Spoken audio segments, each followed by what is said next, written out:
People are pretty nice, but there are two types of people. People that try to take advantage and people that walk on eggshells around you.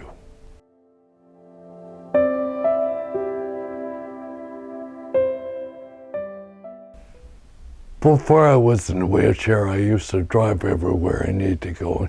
Now I take the bus or the metro. Bus drivers skip me once in a while. Oh, they have to put out a ramp for you. You have to go up the ramp and then they have to put in the ramp. So it takes about 2 extra minutes. People just pass sometimes because they don't want to deal with the extra time it takes to pick me up. I've seen them pass me up because they're going too fast. They just speed past the bus stop. They can always see me because sometimes there's a sun glare off their windshield and I'm lower than the normal person. Easy to use. I would like if there was a light on the bus stop that I could press so people know they need to stop. They can look at the light and just know if they need to stop or not. I think this country's a lot better than other countries. Like in England, the trains were sometimes like 2 feet different from the platform. But here they have airlocks so they can raise and lower the train. And there's always within a couple inches of the platform. Sometimes the elevators don't work. And for scheduled maintenance, there's a website where you can look at the scheduled maintenance. But if it's just for the day, or they just found out about the problem, sometimes you get to the metro station and they're not working, and then you're out of luck.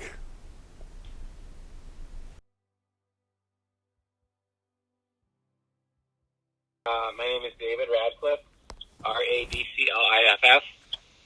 I am a writer. I have cerebral palsy. Specifically, my type of cerebral palsy is called spastic diplegia, which means the 2 limbs are affected. So my 2 limbs that are affected are my legs, and that in my particular case, my hamstrings are tight, so my leg doesn't extend all the way. So sometimes that can come with pain in my hamstrings or my knees, and I use crutches or a wheelchair to get around, depending on the environment. A few years ago, a reporter from the LA Times followed me around for the day because she wanted to learn more about my experience with public transportation. And I went over a bump, and all of a sudden I was flying out of my chair, and the photographer took pictures of me flying through the air. My consent was given by the nature of me doing the story and them following me around. They took probably 40 pictures that day of me. They were really cool, but that one, I knew that one was going to get used as soon as it was taken. Really not a great situation, especially if you have a job that you have to get to. I think a lot of times people forget that some disabled people work and they need to be to appointments on time, and so you can't just lose half an hour or an hour of your day like that and not have an impact. A constant challenge that I have is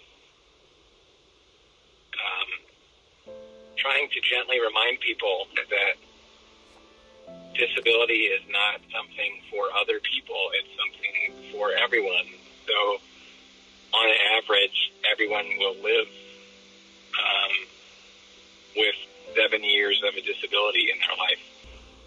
Things can change in a positive direction for disabled people. There's, really not much reflection of us on screens, on TV or in movies, and very often you don't see us in workplaces, and I think that's a real problem, but I do think that there are also signs of change. I think, I wish more people recognized the sort of strength that comes from disability and the kind of community that can come from disability. And, some of my favorite people in my life, I would only know because I'm disabled. And so I think a challenge that I have is trying to help people see that the reality of disability is going to be part of their life at some point, whether through age or accident or illness. and that's okay. And the best thing to do is prepare for it.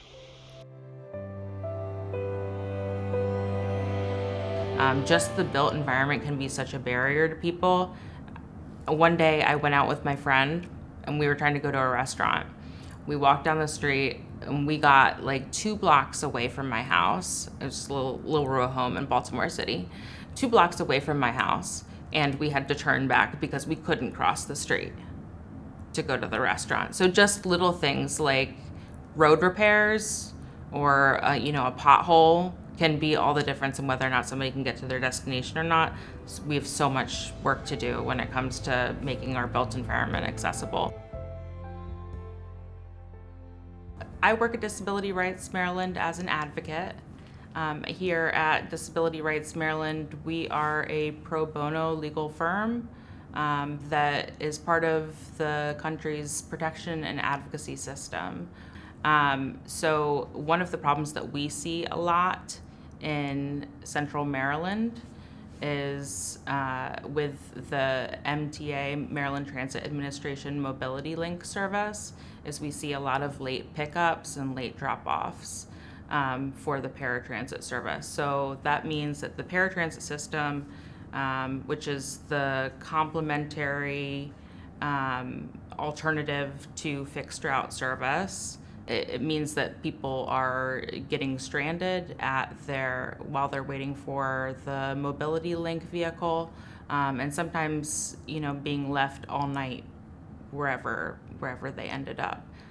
We had one incidence of a woman in Baltimore City who ended up on the street all night in her power chair because Mobility Link didn't pick her up. For advocacy, when you're doing advocacy, it's important to have like a link and a connection that's really authentic to the community that you're advocating for.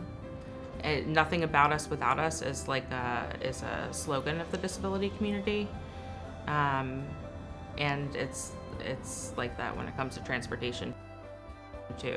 Best help people with disabilities with transportation. You support them with what they're advocating for. I'm not in a wheelchair right now, but I was in a wheelchair when I was younger, and I think because I have a disability that impairs my movement, I feel like the ultimate freedom is to be able to move, period. And so that's why transportation is so important, is because it gives people that freedom.